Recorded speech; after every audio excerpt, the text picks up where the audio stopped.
محمود غزنوی صاحب، کیا رہنمائی آپ فرما سکتے ہیں اس سارے موضوع پہ؟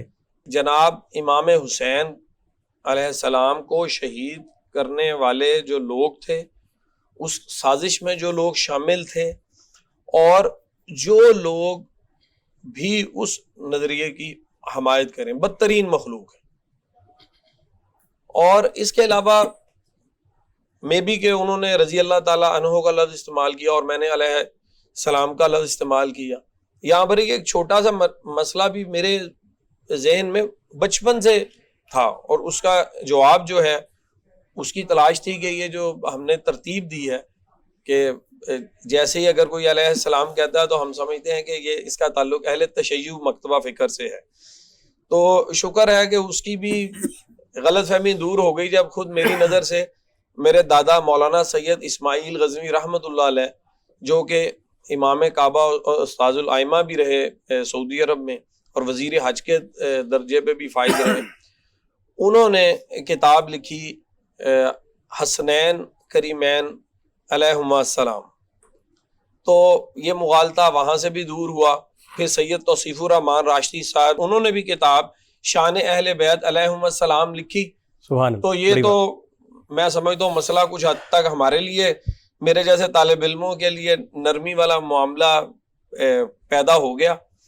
اور یہ ہے کہ گھرانہ رسول سے محبت کرنا، اور آخر اتنا بڑا واقعہ ہوا اسلامی تاریخ میں، اس پر غور و فکر کرنا۔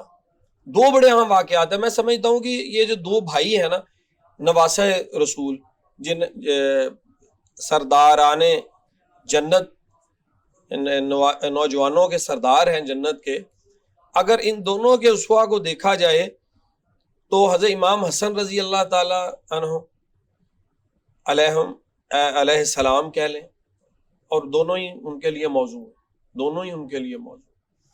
تو ان کو دیکھ لیں یا حضرت امام حسین علیہ السلام کو دیکھ لیں، تو دونوں کے فیصلوں میں ہمیں ایک بڑا تضاد ملتا ہے۔ میں اس بات پہ خود سے غور کر رہا تھا کہ ان کے طرز عمل میں بالکل تضاد ہے نا۔ ایک کے پاس ایک بہت بڑی فوج ہے کہ مقابل فوج کہہ رہی ہے کہ ہمیں وہ پہاڑ لگتے ہیں، کیونکہ ان میں بہت سے اصحاب کرام رضی اللہ تعالیٰ عنہ اجمعین شامل تھے۔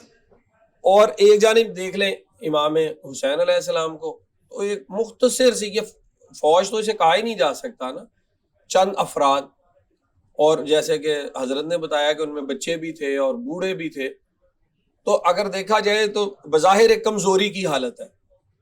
تو وہ ایک اتنی بڑی فوج سے ٹکرا گئے، اور وہاں وہ ایک اتنی بڑی فوج لے کر ایک فوج کے ساتھ صلح کا پیغام دیتے ہیں۔ اس کا مطلب یہ ہے کہ طاقت ہوتے ہوئے بھی اگر آپ کہیں کوئی راستہ دیکھتے ہیں کہ صلح جوئی کا، کہ وہاں سے معاملہ حل ہوتا ہے، تو پھر حل کر لیا جائے۔ لیکن اگر سامنے باطل اس طرح کا ہے کہ جنگ ضروری ہے، تو پھر لشکر نہیں دیکھا کرتے، پھر لڑ جایا کرتے ہیں۔ یہ سبق جو ہے وہ ہمیں، یہ دونوں نواسہ رسول جو ہے وہ مختلف جگہ پر مختلف طرز عمل کے ساتھ ایک کولیکٹیو نظریہ دیتے ہیں، ایک کولیکٹیو نظریہ دیتے ہیں کہ کہیں طاقت ہوتے ہوئے بھی نظر انداز کر دو، اور کہیں پر تعداد میں تھوڑے ہوتے ہوئے بھی، بظاہر کمزور ہوتے ہوئے بھی جان دینے کی پرواہ نہ کرو، گھر کا بچہ ذبح ہو جائے، لیکن حق سے نہیں ہٹنا، کیونکہ حق جو ہے نا وہ ایک پہاڑ کے اوپر رکھے ہوئے اخروٹ کی مانند ہے۔ مجھ سے ایک مرتبہ میرے ایک استاد نے پوچھا کہ حق کیا ہے، میں نے کئی ڈیفینیشن کہی، وہ مطمئن ہے، انہوں نے کہا حق جو ہے نا ایک پہاڑ ہے بہت بلند، اس کی چوٹی پہ پڑا ہوا اخروٹ ہے۔ تو میں نے کہا حضرت اس سے کیا مراد ہے؟ انہوں نے کہا ذرا سا ادھر ہوا تو زمین پہ، ادھر ہوا تو زمین پہ، وہ اسی ایک کونے پہ کھڑا ہے تو حق ہے۔ تو حق سے نہیں ہٹنا، پھر جو چیز حق سمجھ لی جائے اس کے لیے جان گنوا دی جائے، بچے گنوا دیے جائیں، تو یہ نظریہ ہمیں کربلا سے ملا۔